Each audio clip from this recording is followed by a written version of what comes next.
Frères et sœurs, madame, monsieur, mes chers amis, bonjour et bienvenue à l'église protestante évangélique Philadelphie. Ici votre bien-aimé, pasteur Célestin Zouga. J'ai le plaisir de vous accueillir sur cette vidéo et de partager la parole de Dieu avec vous ce matin. Nous sommes toujours dans notre série de messages sur « Personne ne peut empêcher l'œuvre de Dieu ». Le titre de notre message d'aujourd'hui est « Marchons dans la lumière ». Frères et sœurs, mes chers amis, si nous marchons dans la lumière, personne ne peut empêcher la lumière qui vient de Dieu de briller ou de luire. Il n'y a que Dieu et Dieu seul qui a le pouvoir sur la lumière parce qu'il est lui-même lumière et créateur de la lumière. Notre texte de base de ce matin est dans Jean au chapitre 8 verset 12 où il est écrit « Jésus leur parla de nouveau et dit « Je suis la lumière du monde. Celui qui me suit ne marchera pas dans les ténèbres, mais il aura la lumière de la vie. » Mes chers amis, nous avons besoin de la lumière dans tous les domaines de notre vie. À la maison, à l'hôpital, à l'école, au travail, en voiture, en train, en avion, etc.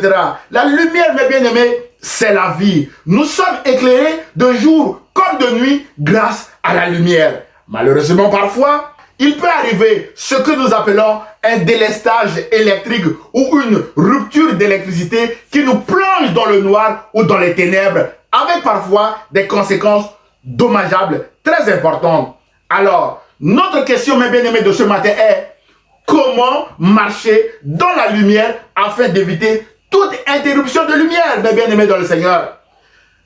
Mes frères et sœurs, la foi chrétienne s'appuie sur le Dieu unique en trois personnes. Dieu le Père, Dieu le Fils et Dieu le Saint-Esprit. Ainsi donc, marcher dans la lumière, c'est marcher avec Dieu. Marcher dans la lumière, c'est marcher avec Jésus. Et marcher dans la lumière, c'est marcher avec le Saint-Esprit. Voilà les trois points que nous allons aborder dans notre message de ce matin. Comme à l'écran, mes bien-aimés dans le Seigneur. Point numéro 1, marcher dans la lumière, c'est marcher avec Dieu. Mon frère et ma soeur, la Bible dit que c'est par la parole que Dieu a créé la lumière. Il est écrit en Genèse chapitre 1, verset 1 à 5.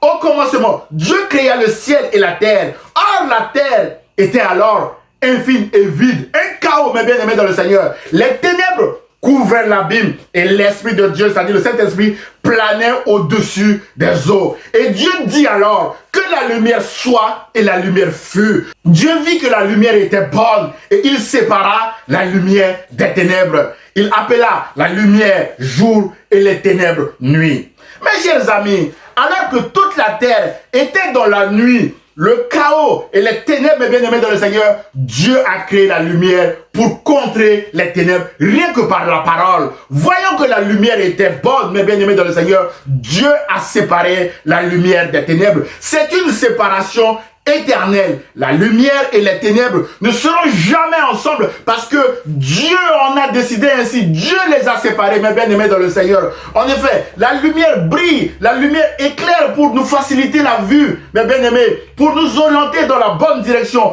pour repousser l'obscurité, pour nous aider à prendre une bonne décision. Souvent on dit, à la lumière de ce que vous venez me dire, je peux prendre telle décision. Autrement dit, la lumière nous facilite la vie. En revanche, mes bien-aimés, les ténèbres nous rendent la vie difficile, nous empêchent de voir la lumière et de prendre une bonne décision. Mon frère, ma soeur, la Bible déclare que Dieu est lumière, le Père de Jésus-Christ, et qu'il n'y a point en lui de ténèbres, d'après 1 Jean chapitre 1, verset 5. Marcher avec Dieu, mes bien-aimés dans le Seigneur, c'est marcher dans la lumière. C'est une lumière d'amour, une lumière qui n'attend pas que nous allions vers elle, mais qui, d'âge en âge, vient vers sa créature. Mes bien-aimés dans le Seigneur, une lumière qui veut demeurer parmi son peuple. L'histoire de l'exode du peuple de Dieu dans le désert nous le confirme. Dieu était présent au milieu de son peuple à travers le tabernacle pour faciliter la vie à son peuple. La Bible déclare en Exode chapitre 13 verset 21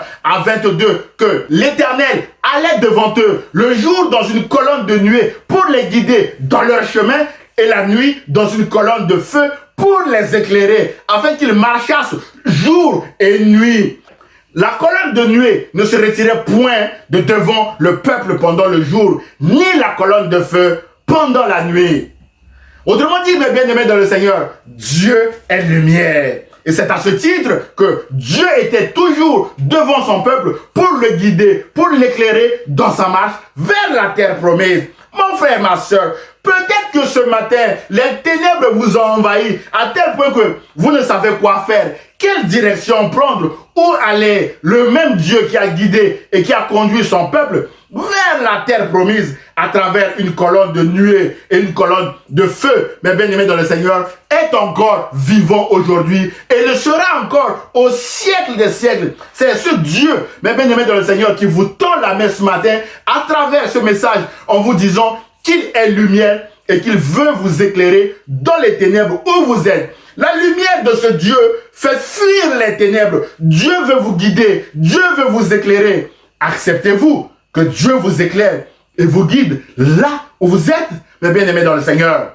Mon frère, ma soeur, je vous encourage ce matin à accepter la main tendue de ce Dieu, à marcher avec lui et vous verrez sa gloire dans votre vie. Rappelons-nous que malgré les obstacles, les difficultés, le peuple dirigé, guidé et éclairé par Dieu était arrivé à destination. Mon frère, ma soeur, vous arriverez certainement à votre destination si vous marchez avec ce Dieu de lumière. Mes chers amis, le Dieu de lumière veut aussi combattre pour vous. Pendant l'exode de son peuple, ce Dieu de lumière a aussi combattu pour son peuple et les résultats étaient spectaculaires. Frères et sœurs, alors que le peuple de Dieu était en détresse face à la mer Rouge, la Bible déclare que Moïse répondit au peuple: ne craignez rien, restez en place et regardez la délivrance que l'Éternel va vous accorder en ce jour. Car les Égyptiens que vous voyez aujourd'hui, vous ne les verrez plus jamais. Verset 14, l'Éternel combattra pour vous et vous gardez le silence. Mon frère, ma soeur, peut-être que ce matin, la liste de vos ennemis est longue. Ils vous harcèlent de partout, dans votre famille, dans votre lieu de travail, dans votre pays, parfois même dans votre église, parce qu'il est écrit que Satan lui-même se déguise en ange de lumière, d'après 2 Corinthiens chapitre 11, verset 14, pour entrer dans l'église et dévorer les enfants de Dieu. Cette parole de Moïse, mes bien-aimés, s'adresse aussi à vous ce matin. Ne craignez rien, car vos ennemis que vous voyez aujourd'hui, vous ne les verrez plus jamais. L'Éternel combattra pour vous et vous gardez le silence, mes bien-aimés dans le Seigneur. Frères et sœurs, le Dieu de lumière dit à Moïse, mes bien-aimés dans le Seigneur, alors que le peuple était en détresse face à la mer Rouge: lève ton bâton, tends ta main sur la mer et fends-la. Ainsi les Israélites pénétreront au milieu de la mer à pied sec. Verset 19, l'ange de Dieu qui marchait devant le camp d'Israël quitta cette position et marcha derrière eux, et la colonne de nuée qui les précédait fit de même. Elle se plaça entre le camp des Égyptiens et le camp d'Israël. Cette nuée était obscure d'un côté et de l'autre, elle éclairait la nuit. De toute la nuit, les deux camps ne s'approchèrent pas l'un de l'autre. Moïse tendit sa main sur la mer et l'Éternel refoula la mer au moyen d'un vent d'est qui souffla avec violence toute la nuit. Il assécha la mer et l'eau se partagea. Les Israélites pénétrèrent au milieu de la mer à pied sec et l'eau formait comme une muraille à leur droite et à leur gauche. Verset 30. Ce jour-là, l'Éternel sauva Israël de la main des Égyptiens et il vit la main puissante que l'Éternel avait dirigée contre les Égyptiens. Le peuple craignit l'Éternel et il eut confiance en l'Éternel et en son serviteur Moïse. D'après Exode chapitre 14, versets 16 à 30. Waouh, mes bien-aimés dans le Seigneur, la colonne de nuée qui était devant le peuple s'est déplacée pour se positionner en face des ennemis. Mes bien-aimés dans le Seigneur, c'est ce qui s'est passé toute la nuit avant que le peuple ne traverse la mer Rouge. Mes chers amis, le Dieu de lumière a combattu pour son peuple qui reconnaît sa puissance. Le Dieu de lumière est digne de confiance. Ce Dieu que je prêche aujourd'hui. Aussi, lorsque le peuple a eu faim, mes bien-aimés, et soif dans le désert, le Dieu de lumière lui a donné à manger et à boire. D'après Exode chapitre 16 et 17. Et le Dieu de lumière est un Dieu pourvoyeur qui pourvoit aux besoins vitaux de son peuple. Car la lumière, bien aimé dans le Seigneur, c'est la vie. Dieu est lumière, Dieu est également la vie. Mon frère et ma soeur, le Dieu de lumière est un Dieu qui sauve, qui délivre, qui protège, qui est pourvoyeur et qui est digne de confiance. Ce Dieu a coupé la mer Rouge en deux, comme nous venons de le voir, ainsi que l'eau du Jourdain, pour faire passer son peuple. D'après Josué au chapitre 3, ce Dieu a aussi frayé des chemins là où il n'y en a pas, afin de faire passer son peuple. Ce Dieu a fait ébranler des murailles comme celle de Jéricho pour son peuple. Ce Dieu, mes bien-aimés dans le Seigneur, c'est lui qui vous tend la main ce matin parce qu'il veut non seulement vous éclairer et vous guider, mais encore combattre pour vous et pourvoir aussi à vos besoins.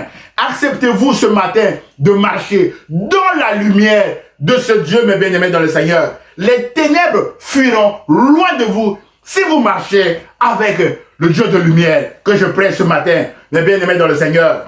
Frères et sœurs, dans l'histoire, des hommes qui ont marché avec Dieu ont aussi témoigné de sa lumière. David, grâce à son expérience avec le Dieu de lumière, David s'exclame dans son psaume 27. Il dit ceci: l'Éternel est ma lumière et mon salut. Le salut ici est un signe annonciateur de Jésus, mais bien aimé dans le Seigneur. Et David dit: de qui aurais-je crainte? L'Éternel est le soutien de ma vie. De qui aurais-je peur? Quand des méchants s'avancent contre moi pour dévorer ma chair, ce sont mes persécuteurs et mes ennemis qui chancellent et qui tombent. Si une armée se campait contre moi, dit David, mon cœur n'aurait aucune crainte. Si une guerre s'élevait contre moi, je serais malgré cela plein de confiance, mes bien-aimés dans le Seigneur. Voilà ce que David déclare. Psaume chapitre 27, verset 1 à 3. Mon frère, ma soeur, pouvons-nous déclarer ce matin, comme David, que malgré la longue liste de nos ennemis, l'Éternel est notre lumière et nous sommes pleins de confiance en Dieu. David rajoute au psaume 36, verset 10, il dit ceci: car c'est auprès de Dieu qu'est la source de la vie, et c'est par ta lumière que nous voyons la lumière. Dieu nous offre sa lumière qui nous permet aussi, mes bien-aimés, de voir la lumière. Si vous marchez avec Dieu, mes bien-aimés dans le Seigneur, Dieu va vous éclairer avec une lumière qui ne sera jamais interrompue, mes bien-aimés dans le Seigneur. Pas de délaissage avec la lumière de Dieu. Mes chers amis, le prophète Michée aussi, quant à lui, a dit ceci au chapitre 7, versets 7 à 8. Mes bien-aimés dans le Seigneur, Michée dit: pour moi, je regarderai vers l'Éternel, je mettrai mon espérance dans le Dieu de mon salut. Mon Dieu m'exaucera. Verset 8, ne te réjouis pas à mon sujet, mon ennemi, car si je suis tombé, je me releverai. Si je suis assise dans les ténèbres, l'Éternel sera ma lumière. Dieu est ma lumière, mon frère. Dieu est votre lumière. Frères et sœurs, Dieu brille par son amour. Dieu brille par sa proximité avec son peuple. Dieu brille par sa fidélité. Il tient à ses engagements. Dieu brille par sa justice. Dieu brille par sa providence. Dieu brille par sa bonté. Dieu brille par sa miséricorde qui dure à toujours. Dieu brille par son pardon. Dieu brille par sa puissance et par sa grâce. Le prophète Ésaïe également fait partie de cette liste des hommes qui ont témoigné. Et il dit ceci: oui, peuple de Sion, habitant de Jérusalem, tu ne pleureras plus. Il te fera grâce quand tu crieras. Dès qu'il aura entendu, il t'exaucera. Le Seigneur vous donnera du pain dans l'angoisse. Frères et sœurs, écoutez ceci. Ésaïe dit: le Seigneur vous donnera du pain dans l'angoisse et de l'eau dans la détresse. D'après Ésaïe chapitre 30, verset 19 à 20.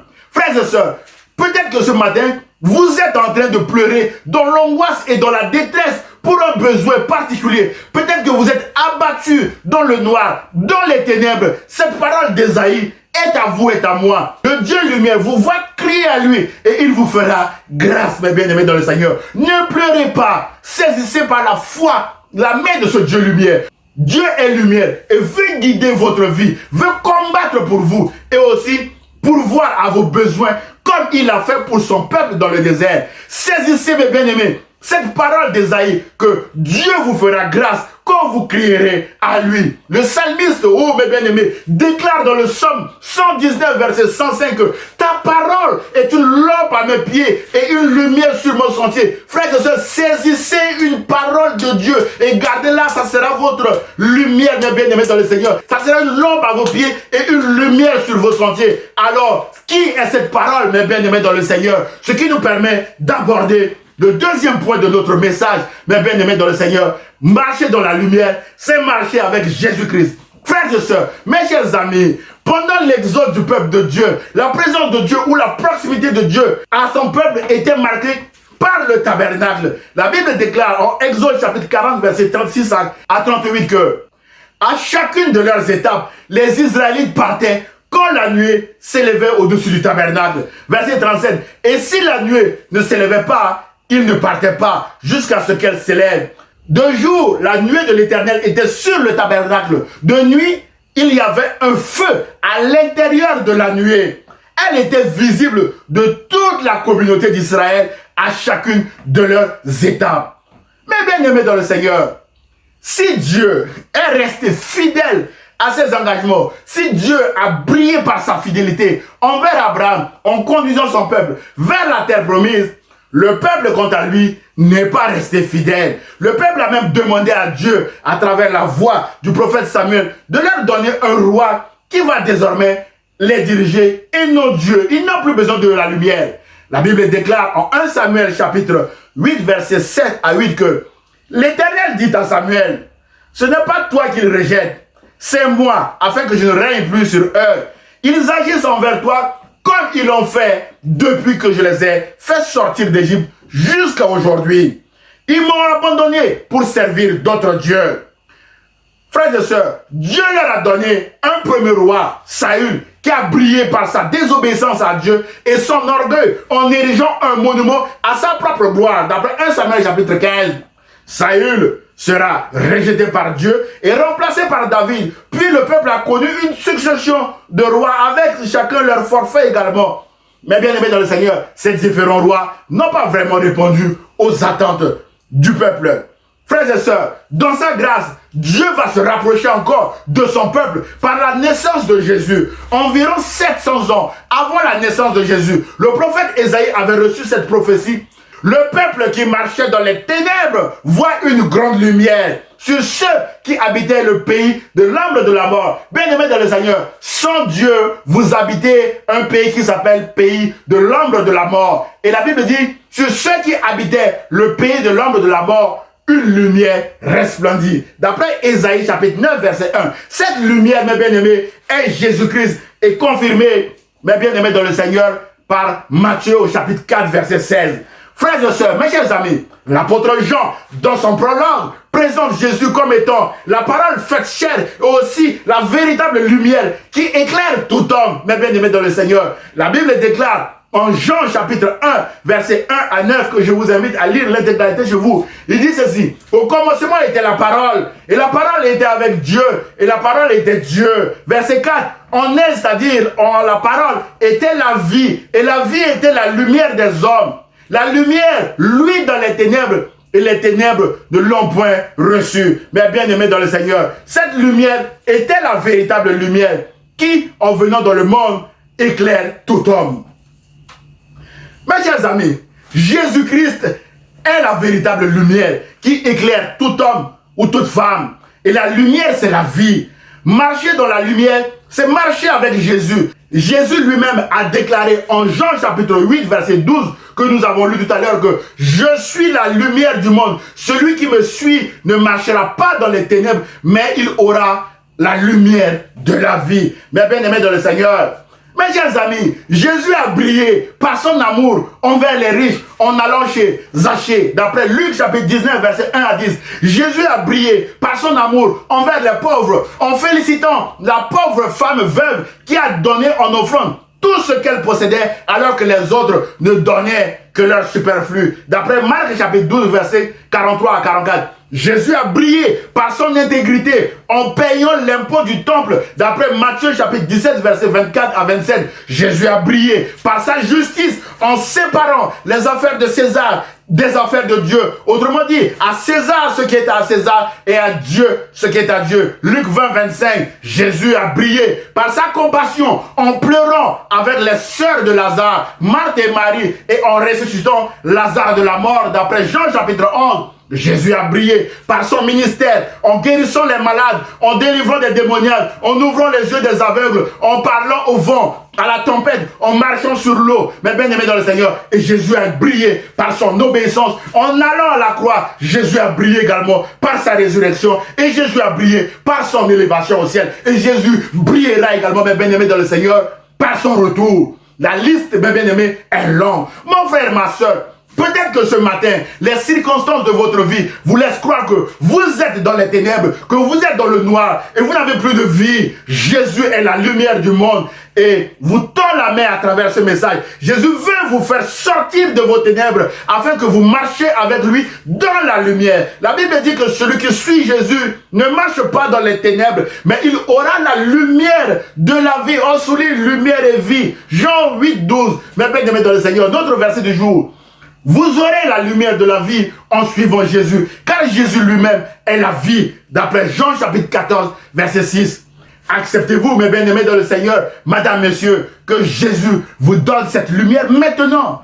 Ce message vise à vous encourager à accepter Jésus comme votre Seigneur et votre Sauveur, afin de profiter de la lumière de la vie que Jésus seul donne, mes bien-aimés dans le Seigneur. Mes chers amis, si vous venez d'accepter Jésus comme votre Seigneur et Sauveur, vous recevez aussi cette lumière et vous devenez maintenant, mes bien-aimés dans le Seigneur, la lumière du monde.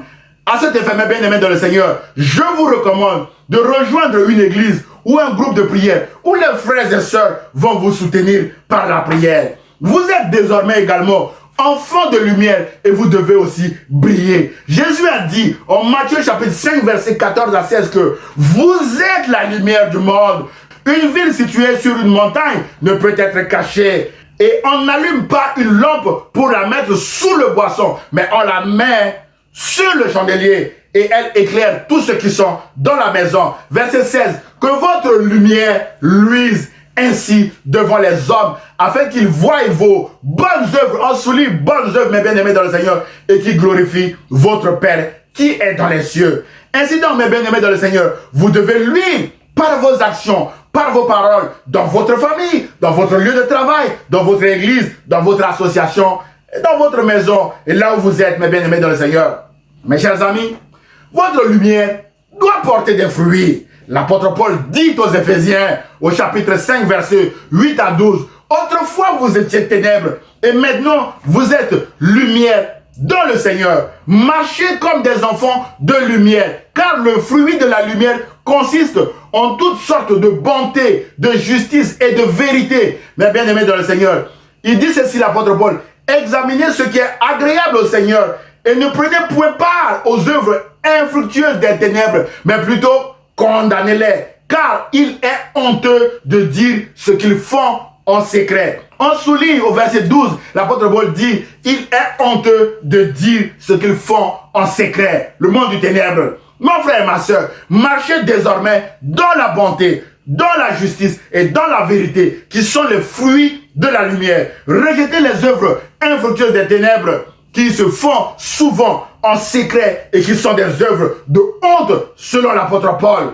Toujours mes bien-aimés dans le Seigneur, pour nous aider, l'apôtre Paul dit aux Corinthiens, ne vous mettez pas avec les infidèles sous un joug étranger. Qu'y a-t-il de commun entre la lumière et les ténèbres? Déjà en Genèse, Dieu a séparé la lumière et les ténèbres, mes bien-aimés dans le Seigneur.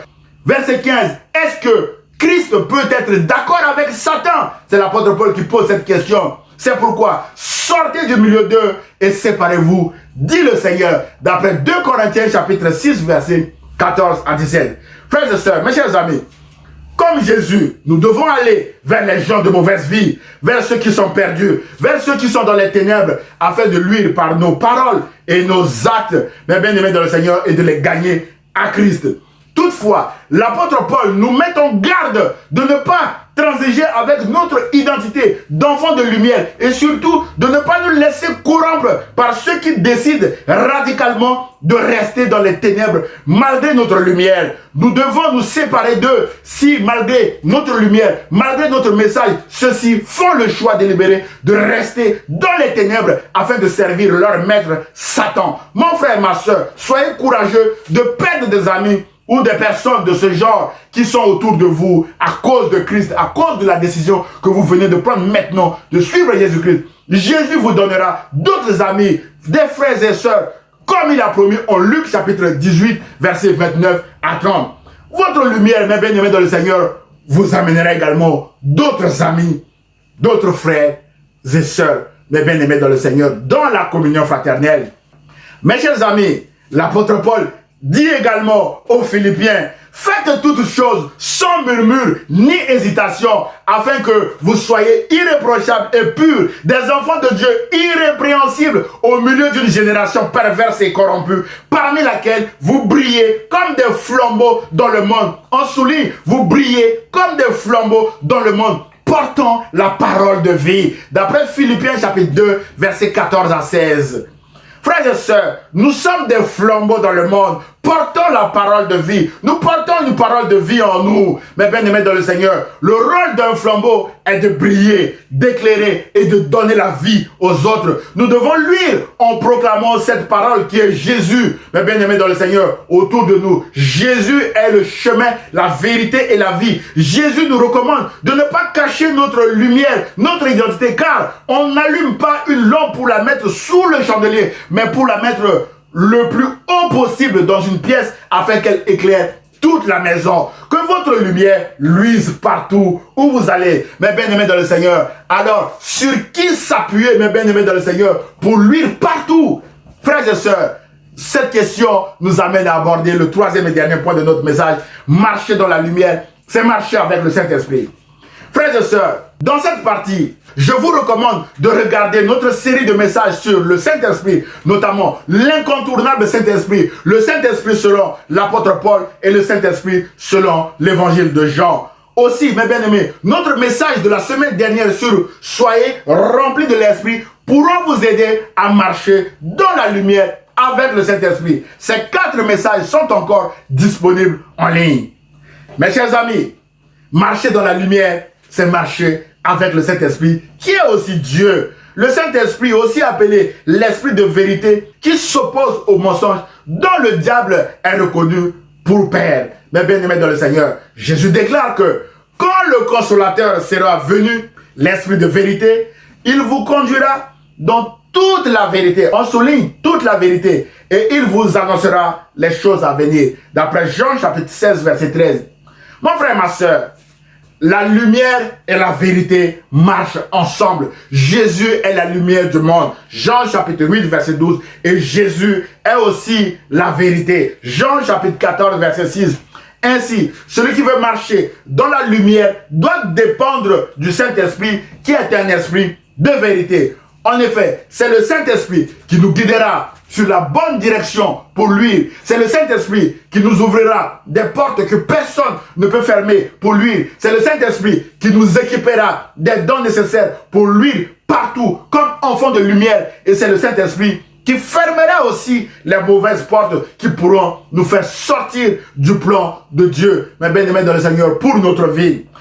Mon frère, ma soeur, si vous venez d'accepter Jésus comme votre Seigneur et Sauveur aujourd'hui, j'ai une bonne nouvelle à vous annoncer. Votre corps aussi devient immédiatement le temple du Saint-Esprit. L'apôtre Paul dit aux Corinthiens, ne savez-vous pas que votre corps est le temple du Saint-Esprit qui est en vous, que vous avez reçu de Dieu et que vous ne vous appartenez point à vous-même. D'après 1 Corinthiens chapitre 6, verset 19. Mon frère et ma soeur, vous appartenez désormais à Jésus-Christ et vous devez vous appuyer sur le Saint-Esprit, l'Esprit de vérité, l'Esprit de Jésus pour lui dans un monde pervers et corrompu dans lequel vous devez briller comme des flambeaux, mes bien-aimés dans le Seigneur.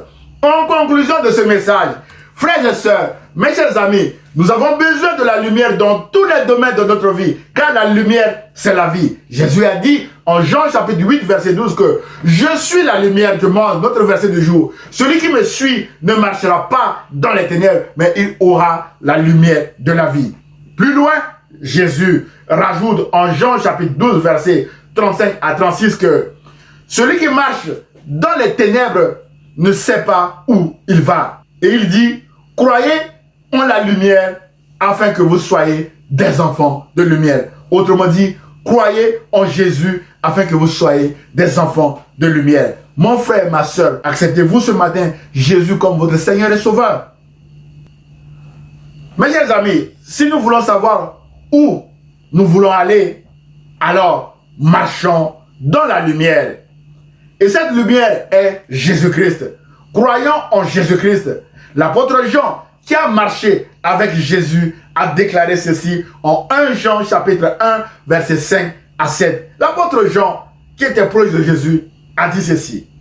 Il dit, la nouvelle que nous avons apprise de lui et que nous vous annonçons, c'est que Dieu est lumière et qu'il n'y a point en lui de ténèbres.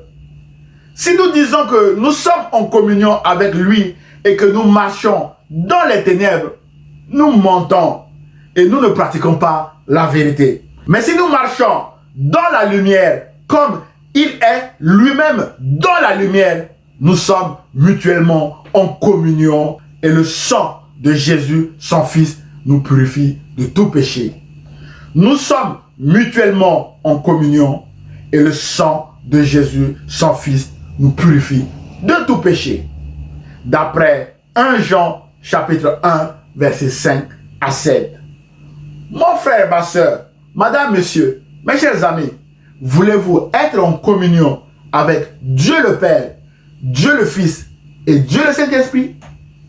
Alors, la réponse est simple. Marchez dans la lumière. Que Dieu vous bénisse, mes bien-aimés dans le Seigneur. Frères et sœurs, mes chers amis, je vous invite maintenant à participer à la Sainte Seine. Vous avez besoin juste du pain et du vin, comme moi.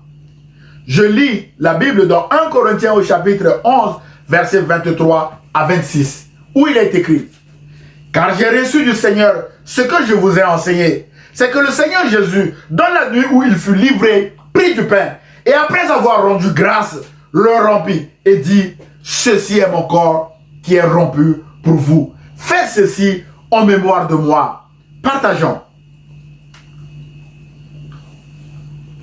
Verset 25. De même, après avoir soupé, il prit la coupe et dit, cette coupe est la nouvelle alliance en mon sang.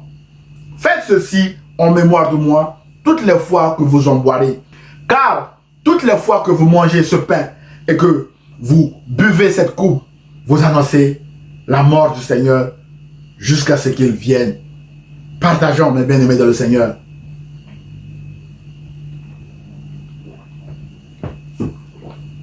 Prions le Seigneur. Seigneur Jésus, purifie-nous par ton sang et aide-nous à marcher dans ta lumière et à briller comme des flambeaux, portant la parole de vie dans ce monde pervers et corrompu. Nous prions au nom de Jésus de Nazareth et nous disons Amen.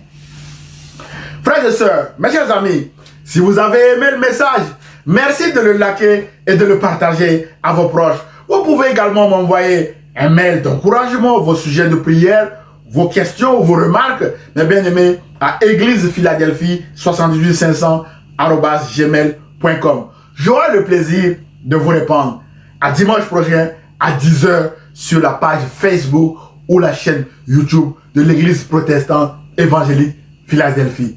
Et ce, si Dieu le veut. À très bientôt, mes frères et sœurs. Au revoir.